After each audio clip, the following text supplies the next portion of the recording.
Welcome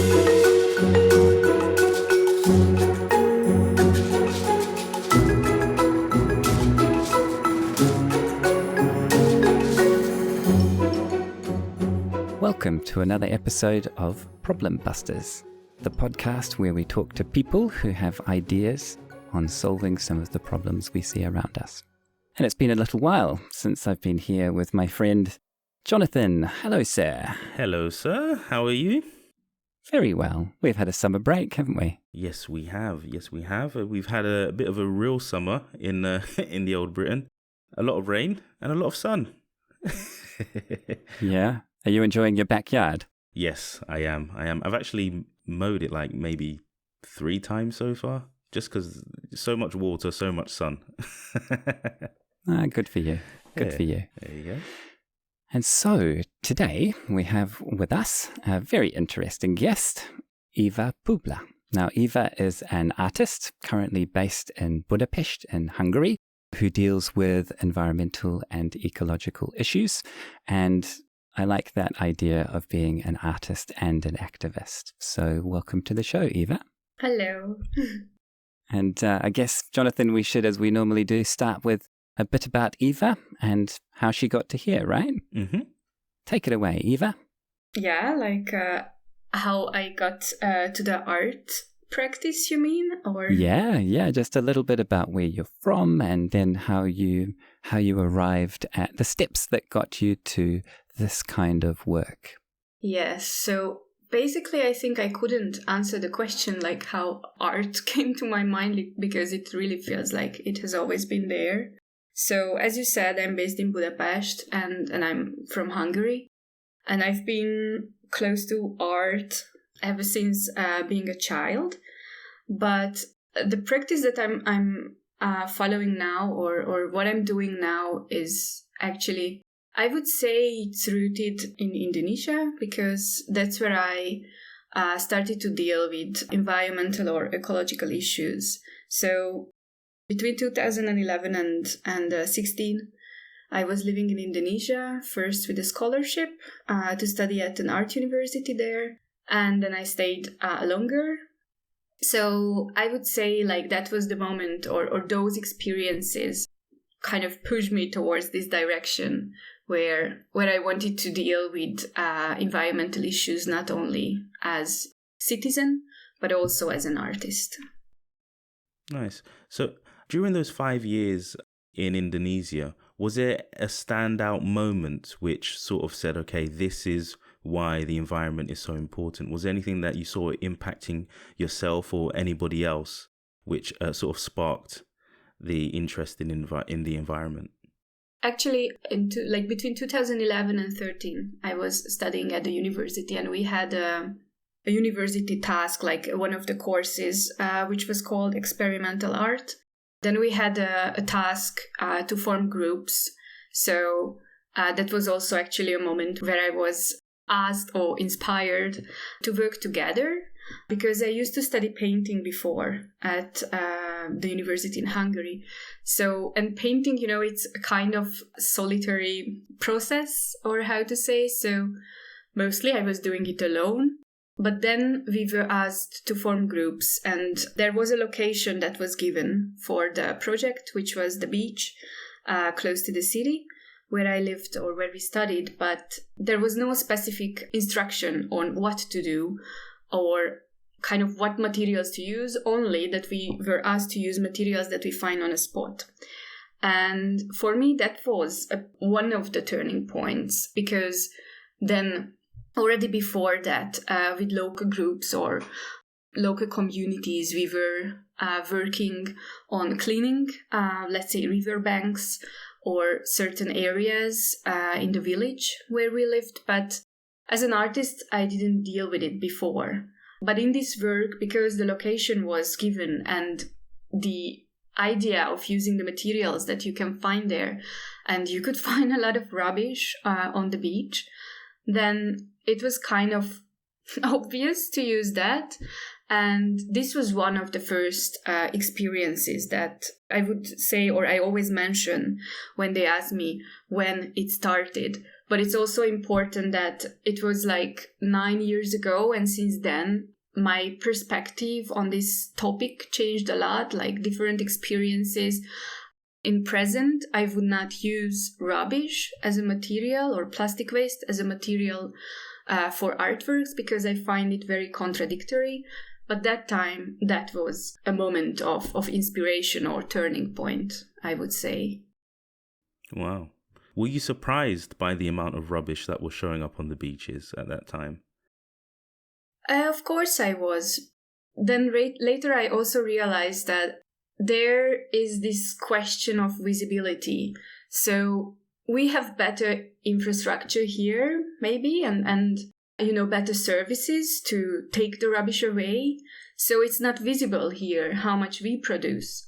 So I also don't want to, create the image of a dirty environment, which is only characteristic there, or, it would be, of course, very far from the truth, I would say, because I guess, or as far as I know, there is not much a difference. Yeah, as I say, it's a matter of visibility. So here we create rubbish as well and a huge amount of plastic waste and all kinds of waste, but it's taken away, we don't know, and a lot of people don't even take into consideration maybe what happens after. So here we don't see it, but it exists. So when we throw the rubbish away, the away is still somewhere. Yeah, I think, Ollie, I think the visibility is a really good point. I was reading a post from Greenpeace UK, and they were saying that governments such as the UK government, where we pay to sort of export a lot of our recycling materials to other countries that will obviously, we pay for the service to move it. Exactly. Yeah, so it's quite interesting. And oftentimes some countries may even just put it to landfill, but it's all about following the change in that chain and having that sort of visibility, which is really interesting. Yes, and it's normally exported to the global south, so like what they call developing countries. So that's the thing, that what we see there is not necessarily their own rubbish. So the ocean can bring it from other countries as well. So it's a very complex issue, and it's really difficult to define like who is actually responsible. But I have seen a movie a couple of years ago. It's called Plastic China. And it is about some city or village in China where they are having these kind of family businesses for waste management in horrible circumstances, or that waste is also imported from the West. So it was a very shocking movie, actually, like totally depressing. But as far as I know, the regulations changed. So there are a lot of countries already who are saying no to these. So they no longer let this waste arrive to their countries. So there have been changes in the regulations, which is good. Yeah, and I think people such as yourself, I mean, you don't do it now, but bringing that sort of visibility to people through artworking, saying, well, look at this art piece. It was made from things I literally found. Sometimes it does shock quite a few people. I've seen a few art pieces like that as well. Yes, that was the original idea, actually, that time, like with that work, because it was a shape of a Nautilus. So the form itself was related to the location, to the sea or sea life, but also the material to this human habit. Like what I said is that now I look at it in a different way, because what I meant when I said it's kind of contradictory is that I no longer want to create artworks from waste, because it also has the risk of making waste look aesthetic.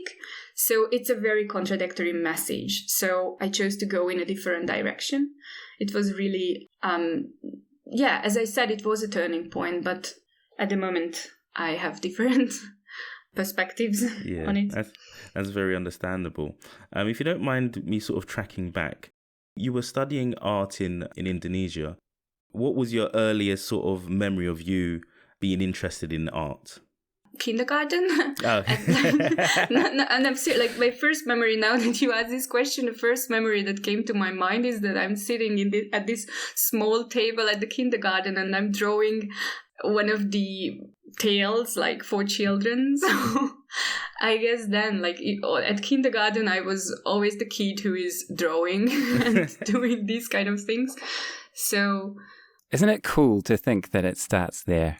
It's so important for kids to be able to draw and create freely, isn't it?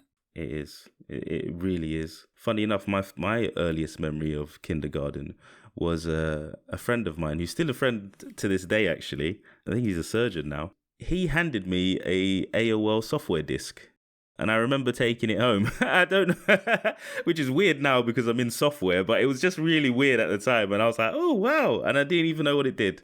But yeah, that's quite interesting. And you know, my earliest memory of that is I remember people sitting down and drawing in a room and being frustrated that I wanted to go outside and play. And then I remember climbing on things, yeah. And I remember crying when a bigger kid threw acorns at me. So maybe there's a lesson. Perhaps if I'd stayed inside and drawn. No, I think both directions are fine. Yeah, for sure. So tell us more about Indonesia, and particularly, there was a story that you told me the other day, Eva, that struck me, which was about pollution, and particularly in the air. Do you want to just talk about that, and perhaps how that has transitioned into one of your pieces, which has now become a theme of work? Yes, the work that we talked about is called, or the project is called, Designated Breeding Zone. And the first version was done in Indonesia. And yes, I had a residency at HONF Foundation. And they are makers, new media artists, and it's an artist collective, or actually a collective which includes not only artists, but engineers and like makers. They call themselves makers. So I was having a residency there, and how I work is usually I have an initial idea, but I always decide what to do or what to work with, what topic to explore when I'm on the spot, because I work site-specific, and also I like to have, let's say, research phase, so a phase where I'm looking for themes and stories where I interact with the people there. So that's how I start. But that time, like when I went back to Indonesia, it was in 2019. And then, I got sick. And it was much related to the air pollution, I think, which is, again, like everywhere in Budapest, we can also have levels of air pollution which are actually quite worrying. So this is, again, a global issue, which I would like to emphasize, that it's not like, related to one specific city or country, but it is a global issue. But that's where I had my own experience at the moment. So I started this was one of the starting point, and the other is that certain green areas, which where I used to drive my bike, they disappeared. So then I just started to dig into this and read about the local regulations on how much green areas the city is supposed to have, according to these regulations. And also started to read about the ability of plants to remediate air pollution or pollution levels. And then with the engineer in HONF, we started to work on the first version of this designated breeding zone installation. And it's basically an incubator which is incubating the Sansevieria plant, or it's also called snake plant or mother-in-law tongue plant. And what I found in a study of NASA, like from the 80s, is that this is one of the plants which is really effective, in making indoor air quality better. So then I incubated this plant in this module, and it has a fan. So how it works is that the air goes into this box, to this module, and there is a fan, which like ventilates it out, and it goes into a mask, and then you can put the mask in front of your head or face, and you can breathe in the, let's say, clean air, which is of course symbolic. I mean, the mechanism itself exists because we were checking air filtration objects that are actually available on the market. But of course, I did it from like materials that are available there. So actually, I modified a box that they are using in restaurants, and all the elements that I used in creating this object are easily reachable, or they are available in just normal shops. And this is a symbolic object to raise awareness on the problem of air pollution, on the importance of plants, and it was a part of an exhibition in HONF, and I also had a workshop related to it where we made even more, using the same mechanism but more simple materials. So we did other objects with kids during this workshop. So here they could also, or we could experiment together, and we could also talk about these issues. So this is also something that I like to do, is combining art and education, or somehow engaging people. And just maybe a quick point, we will include a lot of links in the show notes so that folks can go and see these pieces and these ideas for themselves. How did you find people reacted when you had this exhibition? And there's obviously photos on your site of people putting the mask on and looking a bit surprised, but also some of them smiling. What was the reaction of the crowd?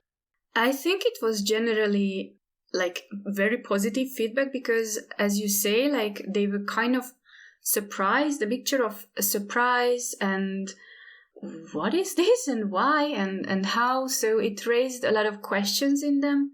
So what I remember of the opening is that I was kind of standing there, and because always someone was coming with questions, and we had really nice conversations, and also the kids, because the workshop was before the opening. So also the kids came, and it was really nice to see their reaction because their work was also exhibited.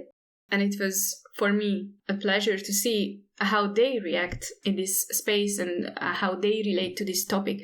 And it was a very nice experience that actually they were very sensitive to the issue, and it was inspiring for me to share about these ideas or topics. Do you feel like that common idea that children care more about the planet around them than perhaps some adults may, did you feel like that was reflected in what you saw with people, or did you not see that?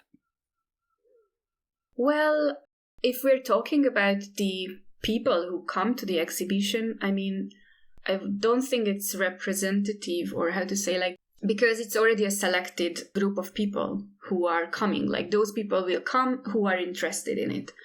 So it's actually, like, when we are talking about such things, it's better, maybe a better, you can see it more or better if you are working in a public space and not in a gallery space. And that's why also I like to work in public spaces, because you can reach a wider audience. So if we're talking about this project, yeah, like if it's a child or an adult, I didn't see difference in their sensitivity to the issue. I mean, when we had the workshop, or not even here, but in generally, like when I have workshops with kids, because I also do it with adults, but when we have with kids, yes, they are more curious maybe, but I think we also cannot generalize, because I think a lot depends also on the parents, like what is the environment, I mean, the atmosphere that they grew up, because where they grew up, because if their parents are already, into these, then of course the children will be more open, or they will know more about it. So that's a different kind of conversation that we can have. But most probably, like at an earlier age, we are more open or more sensitive, or we care more for our environment, and it may change by time. But I don't know statistics, so this is just my personal opinion. But as I said, like when we are in public spaces, for example, with one project, it's a collaborative or a collective project with a group, and it's called Szabadon Balaton, which is a bit difficult in English because it has a meaning in Hungarian. It's called, we could translate it as Free Balaton. Balaton is our lake. And this project is raising questions around, let's say, the challenges of the lake or the ecosystem of the lake. And we have various art events, interdisciplinary group that we have. So not only artists, but also social scientists and ecologists and engineers. So very many, approaches are mixed and added together in this project. But when we talk about the art events that we have in public spaces, it's more representative. So there the reaction is more diverse because there are people who are much more open for a discussion or for a conversation and maybe stay there for half an hour or an hour to talk. And there are some who just, observe. And of course, there are people who rather go and swim. And because we have like concept bars with concept drinks and concept food, which are reflecting on the ecological processes of the lake, or phenomena. So we have cocktails that refer to algae blossom, which is a phenomena, or mud cocktail, or this year we had a fermented drink from local plants, wild plants that we found around the lake. And even we had some chips made out of plants that we found in the lake. So for most people, it's like very absurd for the first sight. So they stop and they want to try and they are open for a conversation. But of course, some people have a different mind. So I think it's normal. Such a clever idea to help people to understand what is in the lake. Because I live in Brighton in the southeast of England, and I struggle with as a country kid from New Zealand, where there are very few people and people haven't lived there for very long compared to the many tens of thousands of years of people in this part of England. And therefore, not necessarily because people are being smart about it, although that's part of it. Part of the environment is just because we haven't been there so long and there's not so many of us. So here, I just really noticed that when there's a storm, then there's a slick of oil on the water's edge and people get sick. And so everybody knows that you don't swim after a storm because the stormwater drains get overloaded and things end up in the ocean that we would rather not were there. The thing that I struggle with is that people, I guess the ocean looks clean. Do you know what I mean? Until they realize that it's not. And maybe until, like you've done here, they realize that things should grow and live in this ecosystem that is invisible to us. And if we don't look after it, then these things will not be there, right? Yes, and now that you mentioned that it looks clean, so it's also interesting. This is a point we made with the team. We do this project together. And that, if we talk about the lake or probably any water, but now if we're talking about Balaton, the usual idea or perception of people is that the lake is clean when it's transparent, when you can see the bottom. While it's kind of a false perception because it's not necessarily related to the water quality because, if the bottom is sand or mud, and it's especially at the second part of the day when there are a lot of people in it and it moves, so it won't be so transparent, but it doesn't mean it's not clean. While it's very transparent, but it has certain elements in it which are not good for the lake itself. So it's not always what we see because these are so tiny things. And with this work or with these bars and drinks and conversations, one of our points is that we should actually, we need a change in perspective in certain aspects, that we should treat lakes as lakes so that they have the mud, they have the algae at certain times. They have, well, I don't know the English word for it, but in the sea we call it seaweed. I don't know if in the lake. It's the same, yeah. Yeah, so I guess you call it lakeweed, right, Jonathan? Or lakeweed. But these are all, part of it, and we should become friends with it and not feel disgusted or something. Yeah. Yeah. When you say about the lake appearing clean and not being clean is the first thing that pops into my head. I think there's a lake in the UK, and I think there's one in Russia as well that just appears blue, and they nickname it like the lagoon, the Blue Lagoon or something. But the one in the UK is as toxic as like swimming in bleach. Wow. Yeah, it's really bad, and you have like old cars in there and everything, but it just looks blue. So people are mistakenly thinking, wow, this is great. And it's just, they come out and they sort of irritates the skin and everything like that. So they always say like, stay away from, because they're like in old quarries and factories and stuff.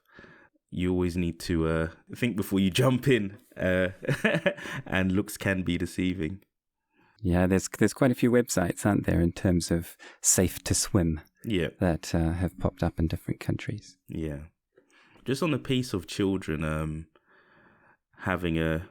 noticing the environmental change, whilst adults are just kind of, I'd say, blissfully, not unaware, but a bit self-absorbed. The story that pops in my head is the story of the two fish and the old fish.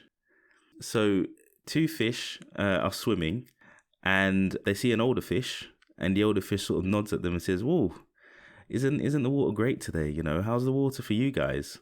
And the two other fish kind of look at each other a bit weird, and they swim on for a bit. And they look at each other when the older fish is gone, and they say, "What the hell is water?"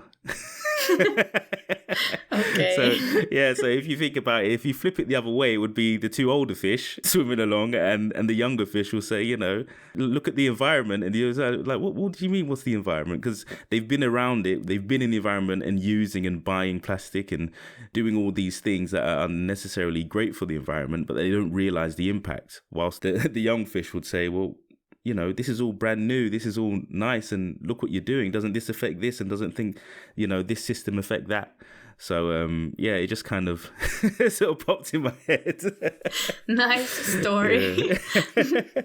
Yeah, but it's so true. I mean, like, it would be, it's kind of impossible to generalize, like, which generation is wiser or not. Because, like, we could or we should learn from elder generations. Also things, what they did in the right way, or also the mistakes. Also from our generation, I mean, like all generations.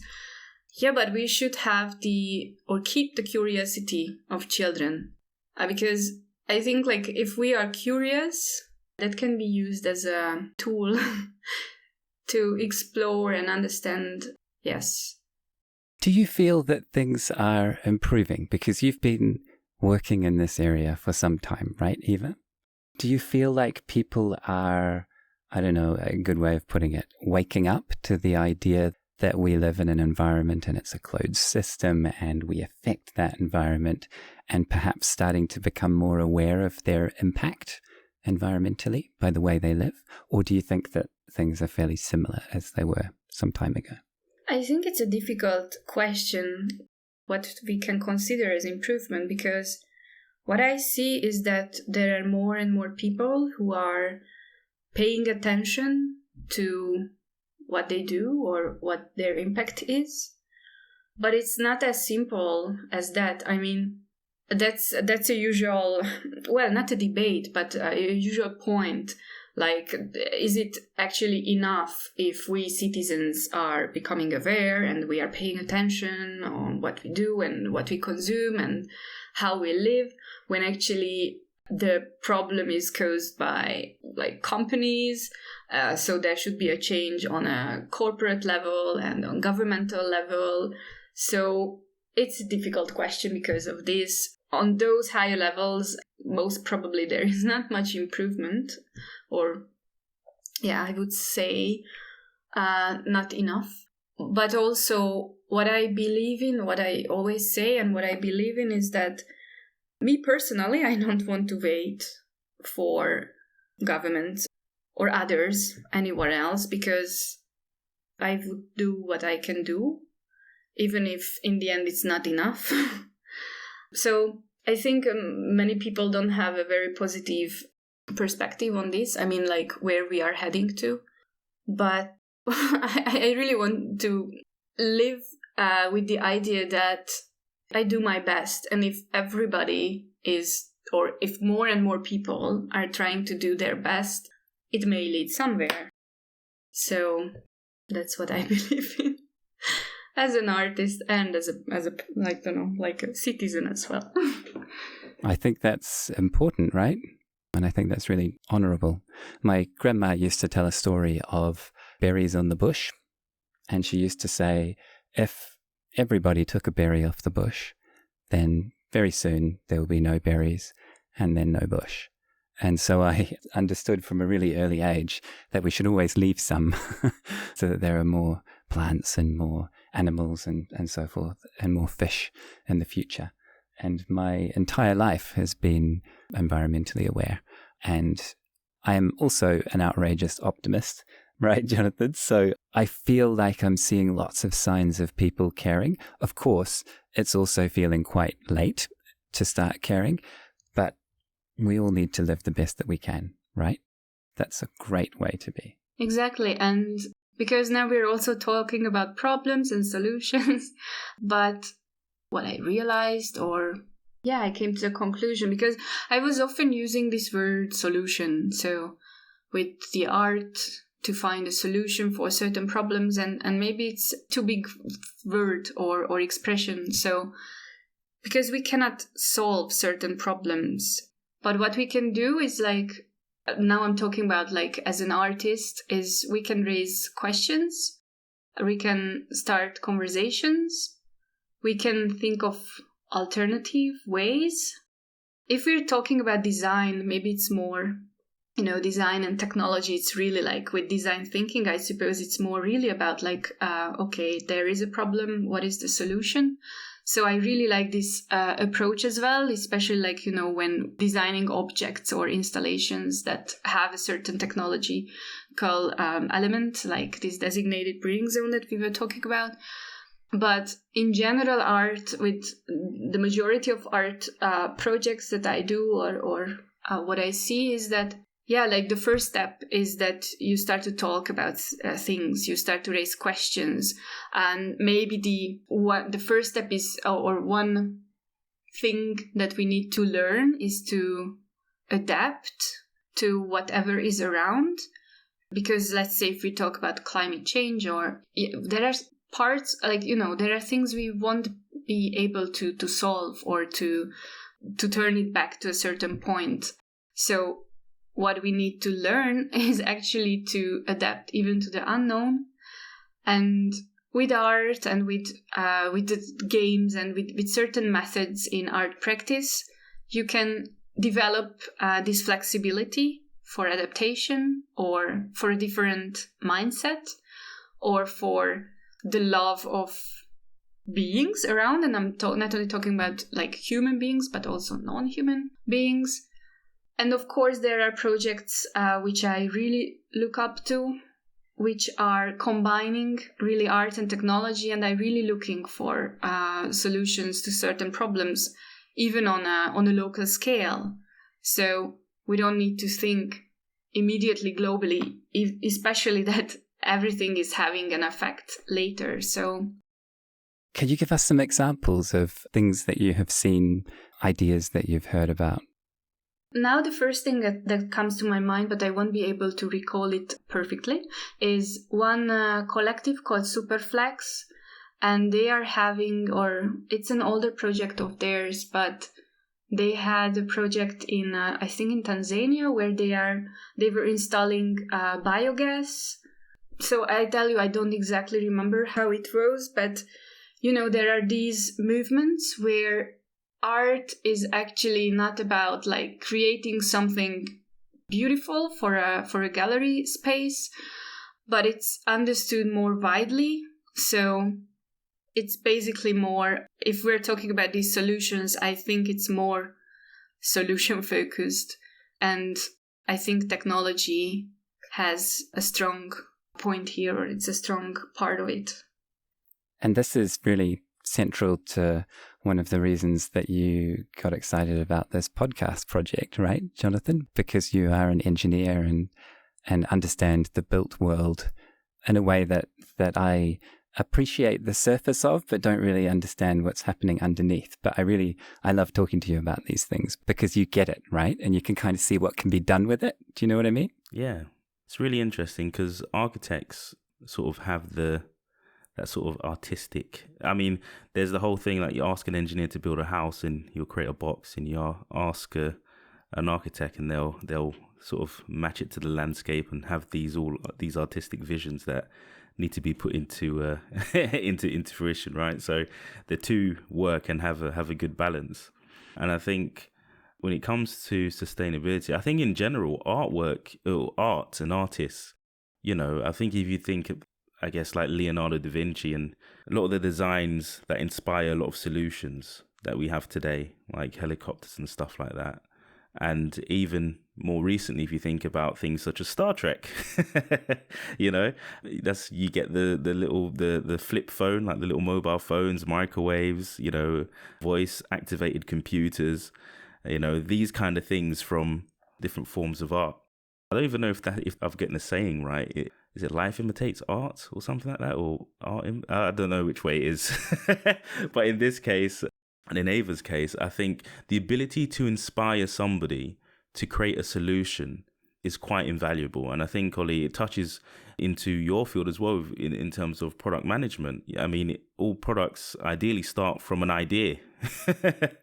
And having an idea is especially a creative idea like the designated breathing zones. I think that's immense, because although the world is moving in one direction, where we are at now and where we could be if we're at a fork in the road now means that it may inspire a future engineer who was a child in the gallery, who was kind of like, whoa, what's this? Why? How come we're breathing through this? Why? And, and they grow up to be an engineer, and they grow up to solutionize, something that sort of scrubs the air of particulates and different gases and stuff like that. So, yeah, I mean, it's it's wonderful, to be honest. Yeah, that's one possible positive outcome. The other possible positive outcome is that we reduce the level of pollution, or like what we can do with our actions. Yeah, I mean, the reduction in actions is really an interesting one, because you can only control what's within your sphere of control. So Western countries and these non-developed, they've passed that developing stage, so you've got, like your Americas and your UK and and a majority of the European countries. It's going to be very hard to sort of control, let's say, a country in Africa where you say you can't use fossil fuels anymore, and they're like, well, how do we get that pound for pound energy to develop where we are? How do we transport that energy? Because if we can use electricity, how are you going to transport that electricity over thousands of miles, right? So it's whilst fuel, put it in a truck and drive it down the road. Yeah, so we're at that stage, and hopefully, I mean, artists such as Eva will inspire somebody to find a solution. That's what's amazing about the human experience. So what are you working on now, Eva? And how has the designated breathing zones idea developed over the last few years? Well, actually, I'm working on that at the moment as well. And I was in Sardinia in June, having a residency for a festival, which was actually themed around, or like its main theme was breathing. And that's why they invited with this project. But also an important element was to work with locals there. So I was introduced to a group of ladies. It's a local association who are, I see them as activists, because they were formed like 10 years ago when they were having a kind of, they stood up to protect a certain area of their land, which was supposed to be used for military purposes, but they want to keep it, or they wanted to keep it in its natural condition, and they succeeded in their protest. So since then, they are called Rimettiamo Radici, and since then they are functioning as an association, and they know a lot about the local plants and wild plants. So when I met them, we were having a lot of trips and trekking to the beach and to forests, and we explored the area. I mean, for me, it was completely new because it was the first time on the island. And I learned a lot about local plants from them and their healing properties, and also what they are good for. So there are also certain plants which are good for breathing, like for the lungs. So I used those plants in the installation, and also we made essential oils from wild carrot. So we did all kinds of experiments. And then at that time, there were two parts of the installation. One was, again, with this DIY mindset, I transformed wine bottles into perfume bottles. So I put the plants inside this Inula viscosa, which is good for breathing, or the white carrot and its essential oil, or the Elicriso, which is also a characteristic plant for the region, having a very strong smell. So they were put in this bottle, and I made the top in a way that there was like a tunnel to where the smell can come out if you push a pump. So this was one new version of the designated breeding zone, and there was also a bigger space that I created, which is a narrow but, deep, like you can go deep into it.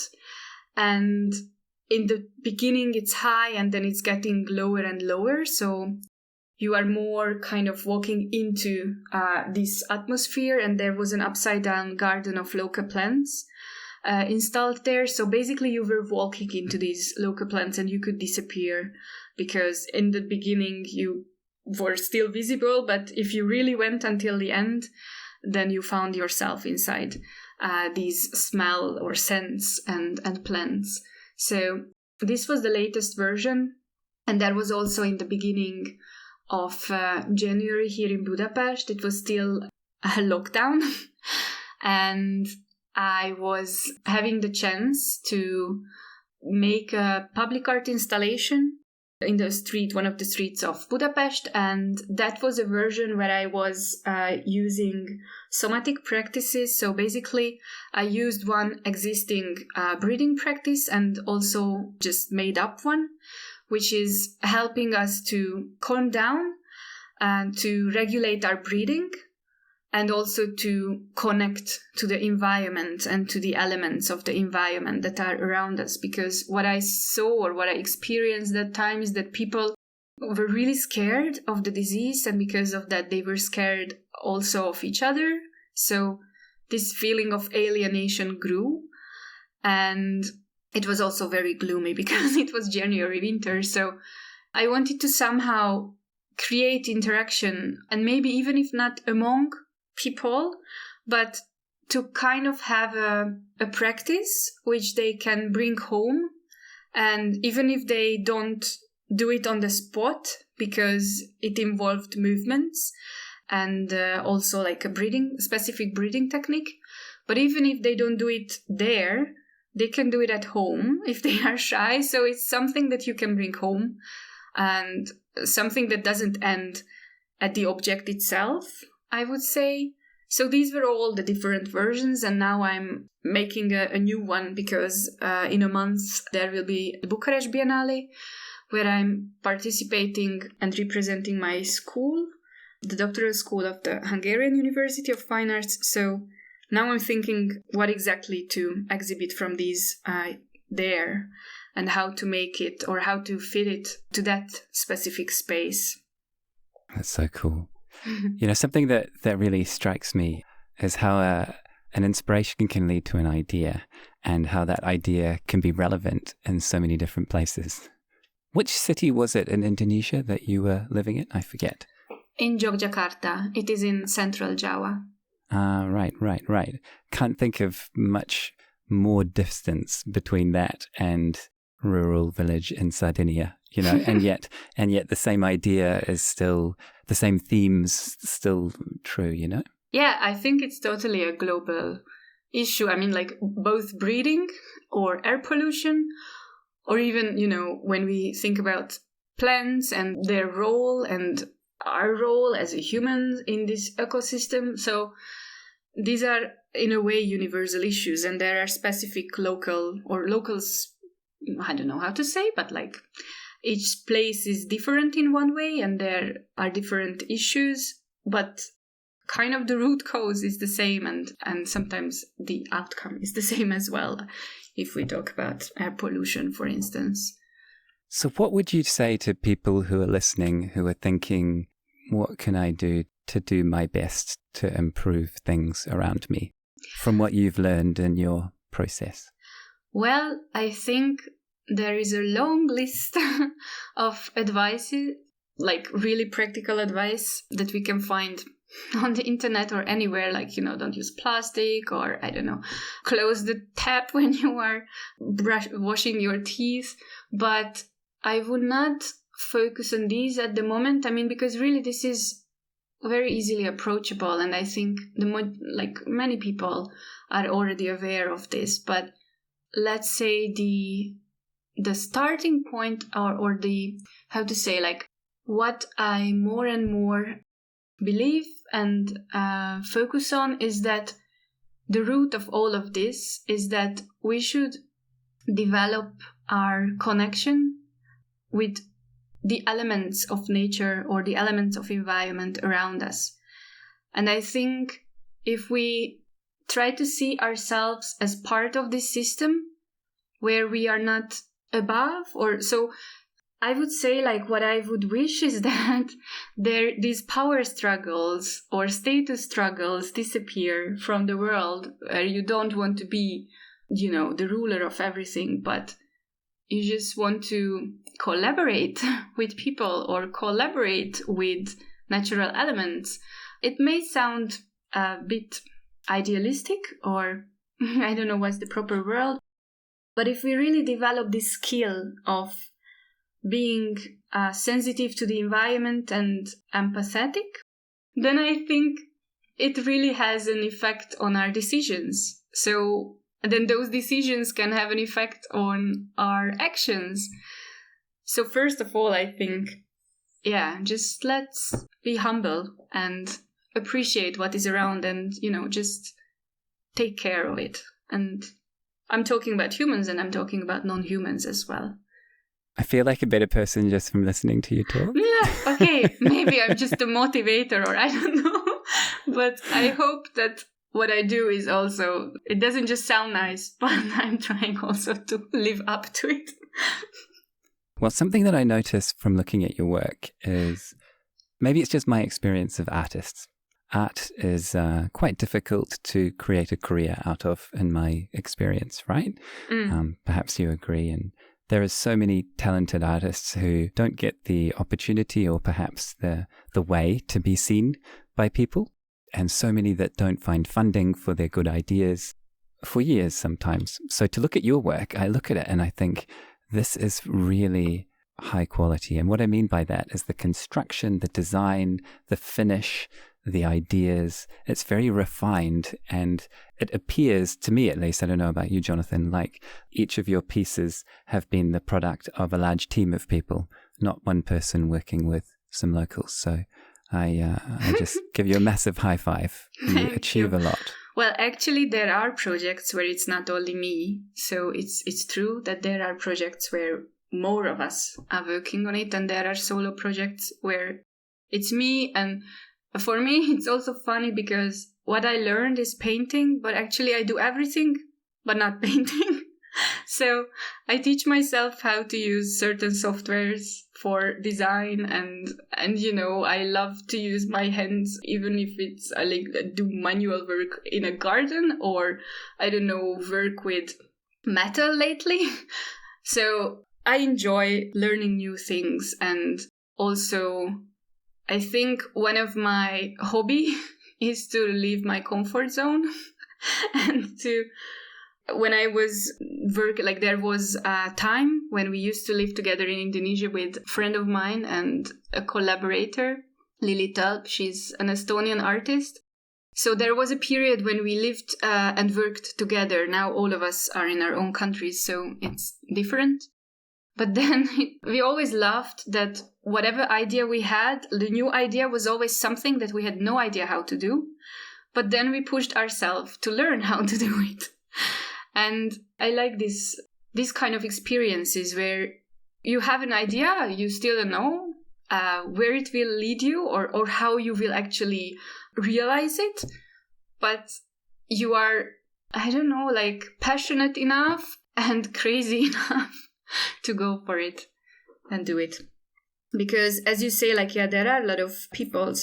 So it's hard to exist as an artist. I mean, for me too. It's like everyday sacrifices and constant, thinking how. Because you need to give up certain things in order to follow what you believe in, or at least this is my experience. And I don't think that this is only in art. I think it can be in many other professions. But art is something that is less supported because it's like less necessary in certain minds. But I think those who really believe and stick to their idea and their passion, then sooner or later we find a way. But just don't expect a regular income. Yeah. And do side jobs. Awesome. And that's maybe the most practical advice you've given to young artists, right? Yeah. Learn to write, application for funding and forget sleeping. No. Very practical advice. I think we can move on to the sharing section, Ollie. Sounds good. Do you want to take it away? Yes. So, Eva, this is the section of our podcast of Problem Busters, where we look to know a bit more about yourself in terms of books that have inspired you and, what tech is improving your life. So let's kick it off with who do you most look up to in the world? Yes, this is one question that I can't answer because there is not one person. There are so many people. So I would just say, like, people who don't give up, even if it's impossible. I mean, of course, there are situations when you need to let things go. But yeah, I'm not talking about those ones. Yeah, no, that's really good. I think that should include Rocky Balboa from the Rocky movies. He never gives up. Lovely. So what book or film has most inspired you recently? Now you will see that I really cannot choose one because here also I don't have an answer. So I have one book which I usually have with me or around me, which is a book on white plants. It's a very practical one because it is a collection of edible white plants. I also have a project around this, plus an interest in using them in the kitchen. So this is something that is inspiring for me.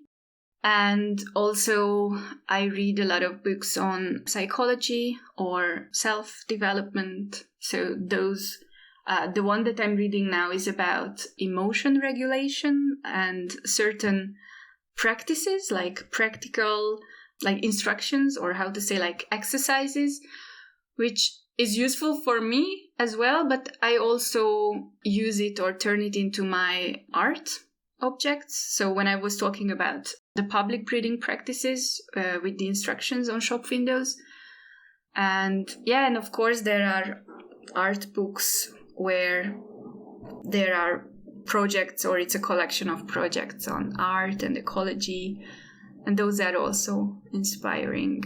But I couldn't name one. I'm multi-reading. Wonderful. So globally, are there any sort of projects, I mean, it could be from the books as well, that has excited you recently, or anything possibly you're working on or going to work on? Yeah, the projects that I work on I find them exciting and inspiring. Both the designated breeding zone and also Szabadon Balaton, which is ongoing. So, and now, well, actually next week, there will be I participate in that project as a curator this time. So I'm not creating artifacts or the project, but I was creating the concept for the program and selecting the artists or artist groups that participate. And the program is called Sensing the City, which is part of Platz Festival. It's a public art festival in Budapest. And the idea was to include projects which reflect on ecology or environmental issues, but I found it important that they are somehow having this element of sensory experience, so maybe relating to the 5 senses, and that's why it's called Sensing the City. And I'm really excited about the projects that will be exhibited or that will be shown next week, which is dealing with waste management or the practice of waste management. Another with the certain agricultural technologies, and there will be one in English it's like a sound walk or audio walk with doing soundscapes, and there will be one dealing with the topic of the cycle of life, and it will take place in a cemetery, a deserted cemetery during the night. So there will be a lot of exciting projects. I can send you the link later. Yes, please. That sounds like fun. It sounds really good and interesting, especially when you're focusing on the sort of 5 senses as well. Because around urban areas as well, it's quite interesting to see how people who rely on certain senses are able to navigate if they're missing another sense. It's quite good. I mean, in my family, funny enough, there's a few people who don't have the sense of smell. Really? At all, yeah. So that's really interesting, because if you think about it, you can't smell anything burning. You can't smell anything, any sort of plants or anything sweet. You can't smell if your milk has gone sour. So it's all these kind of things. It's really interesting. Wow. Yes. I've worked with quite a few designers who are colorblind, for example, and that's one that you would never guess, right? But it really helps them because it helps them to design things that are what they would call accessible, meaning not using colors that might look grey to them or to other people, but using things that are clear. But this is fascinating, actually, when you turn it into a strength. And you see that a lot, Ollie, right, with UI, using different symbols instead of just changing a color of a circle. so people can identify what's happening. Awesome. Oh, on that note, actually, Eva, is there one thing you'd like to change in the world? What I said, these power struggles. Because I think if there was no power struggle, then maybe our relation to each other and to our environment would be also different. I think that's really good, because a lot is lost in that sort of battle back and forth, and eventually I guess a side settles or there's a compromise. But yeah, I think the power struggle is, if you remove that, I think a lot less barriers to achieving a greatness as a collective. So if people wanted to find out more about you or get in touch with you regarding the event and how they can sort of see the coverage of the upcoming event that you curated, how can people find you? Well, there is my website, but it's www.evabubla.art. And that's where I have my personal projects and also some collaborative ones. You can also visit, but it's a bit difficult, so that's why I will send it, www.szabadonbalaton.hu.